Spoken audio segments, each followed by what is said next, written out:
This is the camera where people have been shouting on the internet. I only shoot stills, I don't care about video. This is the camera for you.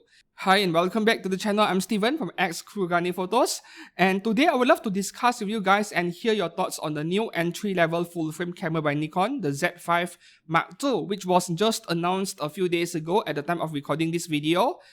What? Steven? Are you saying that $1,700 is entry-level?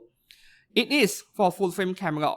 Now don't get me wrong, I am pretty sick of other YouTubers calling $1,000 zoom lenses affordable or $2,000 camera bodies as entry level. I'm pretty sick of hearing that.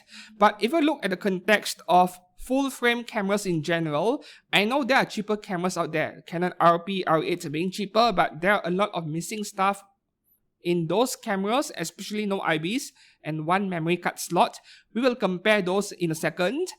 But when you look at Nikon's current lineup of X-Speed 7 cameras with a full-frame sensor, yes, Z5 Mark II is indeed entry-level. Now, the best part over here is that $1,700 price tag is the launch price, which means the street price will be much lower just a few months later. The best part about the Z5 II is 6 months later and even the coming years, where the price of the camera will continue to fall, but you get something very competent for stills photographers that I could hardly justify anything else that is more expensive unless you have very specific requirements like video performance or more frame rates per second for bird photography, right? The first thing is that if you are an existing Nikon DSLR user and you have been holding out upgrading from a D600 or D750 because you can't afford the X-Speed 7 models, and honestly at this point, I can't recommend buying any X-Speed 6 models brand new. If you are buying used, fine. The first generation Z6 for around like $800 now is a bargain, and it is very competent once you update to the latest firmware 3.14 or something. But if we look at current gen cameras, if you are looking at buying something brand new, then Z5 II is all you need. What are you getting with the Z6 Mark III over the Z5 Mark II? 20 frames per second instead of 11, almost double. But if you don't shoot birds or wildlife, then that does not matter. For everything else, landscape, street, 11 frames per second is a lot. And in fact, just 5 or 7 years ago, 10 to 11 frames per second was almost flagship level performance. Heck, the D850 with a battery grip only does 9 frames per second. So 11 is plenty.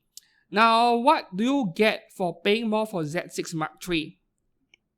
Yes, video specs all over the place. 6K 60p video, raw video at 6K, 4K 120 and so on. Everything that you're paying extra $700, $800 for, they're all video stuff. So if you say you only shoot still photos, why would you buy a Z6 Mark III? Yeah, outside of wildlife and bird shooters obviously. Z5 Mark II is more than good enough, and especially with the sensor in this Z5 Mark II, right? I owned the original Z6. I know how good the IMX410 by Sony is. This specific sensor, which has been recycled to death by now. Panasonic and many other brands use the same sensor as well. But this sensor is so competent even by today's standards that I see no reason why not. Like, there are people out there who say that this sensor is too old, I won't pay for it. My thoughts on this is that, yeah, I would pay for it. Street price, not launch price. This sensor can do ISO 12,800 or even 25K easily, and the photos are perfectly usable for social media. I couldn't say the same about Nikon Z8, which is filming me right now. 6400 is the max I would do for a Z8. But I have no problems doing double on this 24 megapixel sensor in this Z5 Mark II. It is a very good sensor. Readout speed is low, yes, but as long as you shoot mechanical shutter, it does not matter. So what I'm trying to say over here in the end is that if you have been holding on your DSLRs all these years, the time has come to upgrade fully into mirrorless. You won't regret it. Z5 Mark II is for you.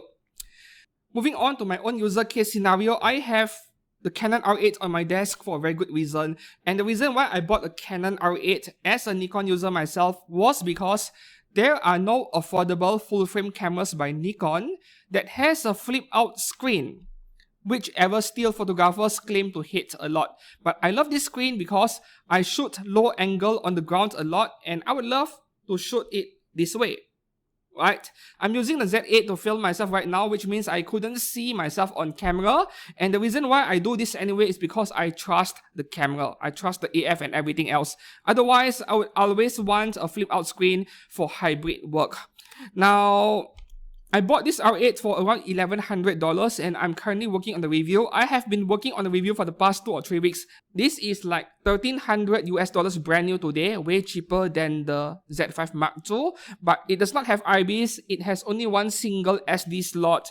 But on the other hand, this is very light. This is lighter than even a Z50 Mark II. Yeah, and that was part of the reason why I bought it. Like, this is so easy to mount above me, an overhead camera to film any unboxing video. That was part of the reason why I bought the R8.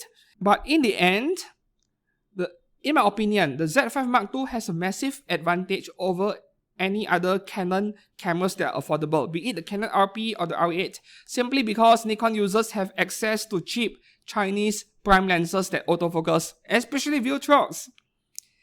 Let's say you have $2,500 US maximum to spend on a new camera system and you want full frame. Regardless of whether you're moving from DSLRs or you are jumping ship from another brand, here's what you can do. You get a Z5 Mark II at a maximum of $1,700. If you wait longer, it could drop to $1,500.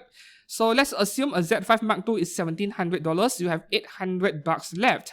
Maybe you can get a pre-owned 2470 f4S, right? That is like less than $500 pre-owned, can be had for $400 even. But my personal recommendation would be to buy around 3 prime lenses and a FTZ adapter if you are coming from DSLRs. You can do all that with an $800 budget. So my suggestion over here, at least for me, Viltrox 20mm 2.8 for wide to ultra wide angle, that is $200. Then you choose either a 40 or a 50mm or a 35mm, up to you which one you prefer. For me, I would take a 35 or a 50.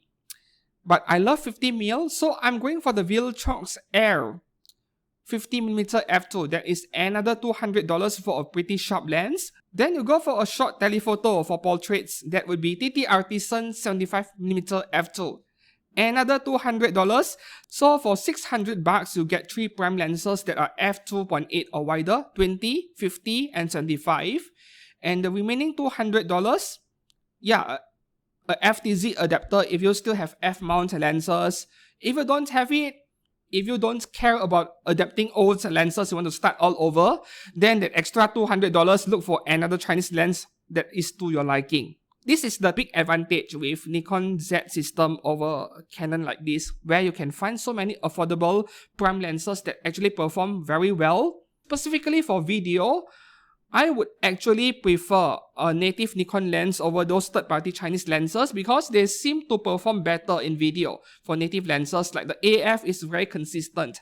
So for my own use case, I still like this 40 f2 a lot by Nikon. That is a $250 lens if you want to pick one up. And finally, the video specs of the Z5 Mark II. One single item on the spec sheet that is stopping me from saying this is a must-have, and that is cropped 4K 60. You see, I bought the R8 partly because of uncropped 4K 60, full frame 4K 60.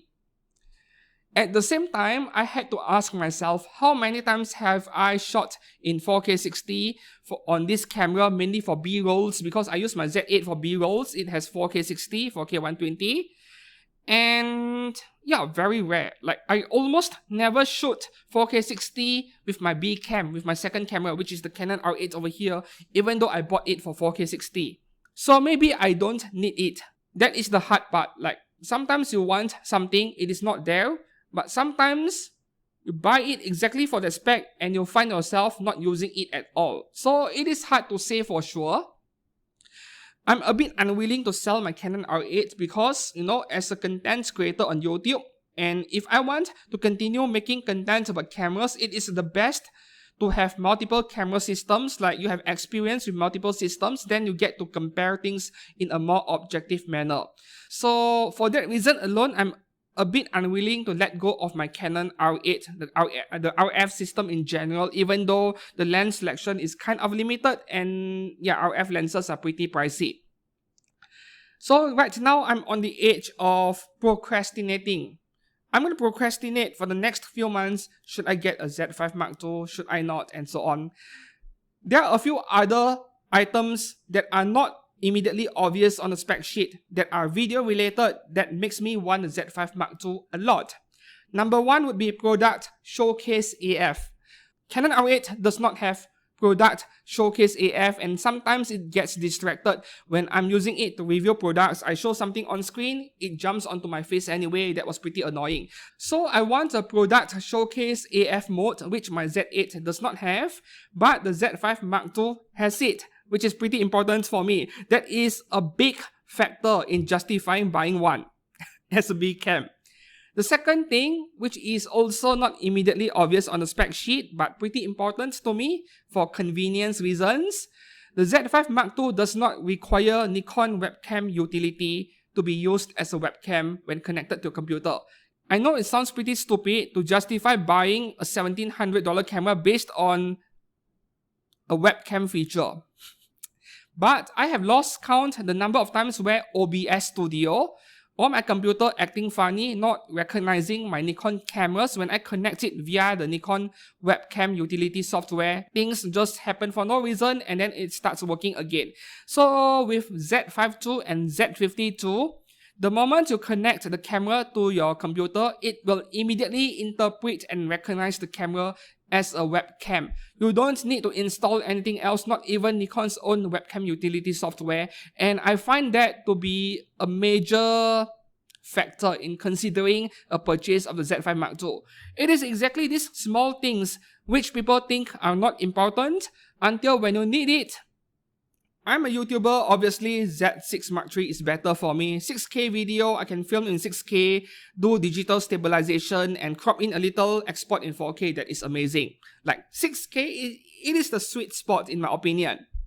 However, the camera does not have product review AF and I need Nikon webcam utility. I just couldn't win no matter which one I choose unless Nikon updates that camera with a new firmware that adds everything I complain are missing. That would be nice. That would make the Z6 Mark III perfect for me, but it is more expensive. And the reason why I'm comparing Z5 to the Z6 III despite the $800 difference is because the actual difference could be way less than $800 because the prices of Z6 III are falling. Not to mention, I'm not writing off the possibility of buying a used one because why not? Which is even cheaper. So this is tough for me. I'm going to spend the next few months procrastinating. So until then, I hope that you found this video enlightening at least. Time to ditch that DSLR unless you have some kind of sentimental value because DSLRs are special. I say that as a 7-year owner of the 850, there is something special with shooting with a DSLR and you might prefer the feel of the mechanical shutter and the mirror slapping. You like the sound, that is something really nice, then I understand that. But otherwise, for everyone else looking to upgrade, your time is now.